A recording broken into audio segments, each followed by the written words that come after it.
দেখুন নতুন গাছে প্রথমই লাউ আসছে আর এই লাউটা দিয়ে আমরা চিংড়ি মাছ দিয়ে রান্না করব। তো দুই বোন কাটতে এসেছি। কাটো, আমি ধরেছি, তুমি কাটো।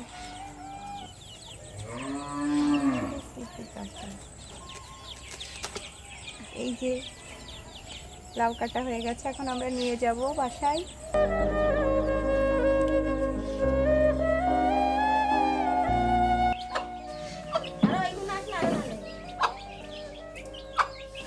আসসালামু আলাইকুম।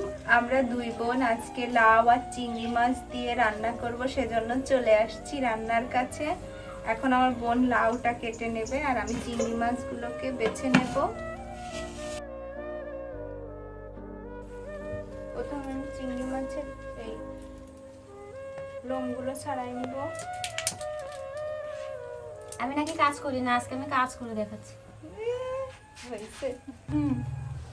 আমি নাকি কাজ করি না, তাই আজকে কাজ করে দেখাবো।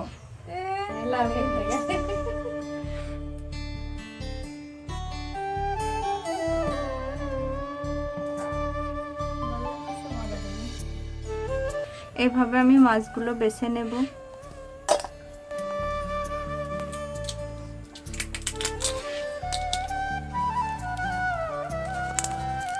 অত পাতলা কথা গলিয়ে আর সুন্দর দেখা যাবে।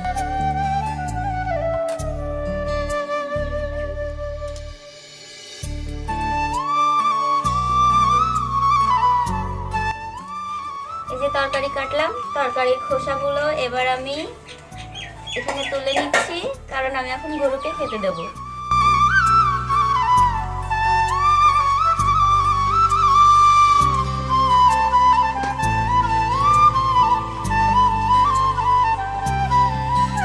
আমি এখানে মাছগুলোকে ধুয়ে নিয়ে চলে আসছি আর লাউ কেটে ধুয়ে নিয়ে আসছি। মশলা রেডি, আর আমি এখন চুলাটা ধরায় নেব।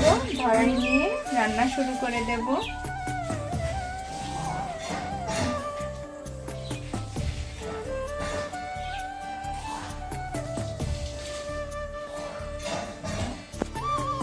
চুলাটাকে ধরায় নিই।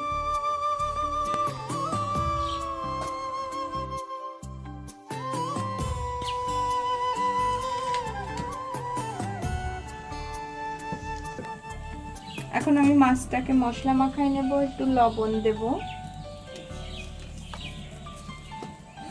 ঝালের গুঁড়া আর হালকা একটু হলুদ দিয়ে মাখাই নিব। মাছটা মাখানো হয়ে গেছে, মাছটা রেখে তেলটা গরম হয়ে গেছে আর আমি মাছগুলো দিয়ে দেব।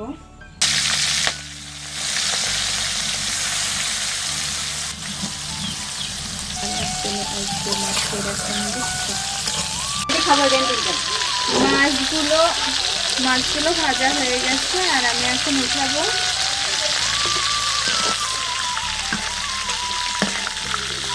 একটা খালি আমি দেবো। ছোটটা দেবো না বড়টা দেবো? বড়টা কাঁচা কাঁচা দেবো।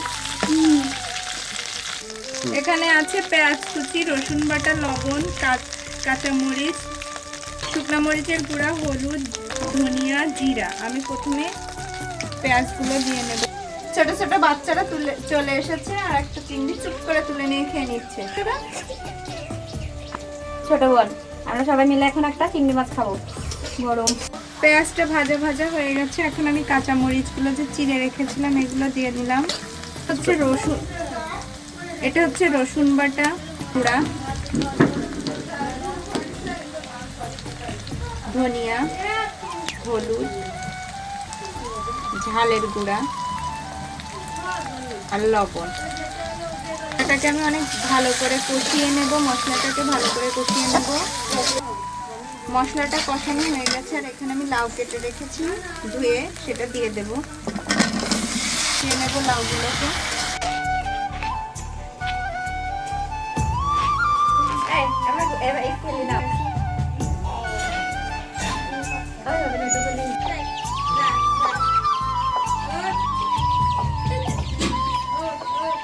খুব সুন্দর ফুটে গেছে লাউগুলো আর আমি এখন মাছগুলো দিয়ে দেব।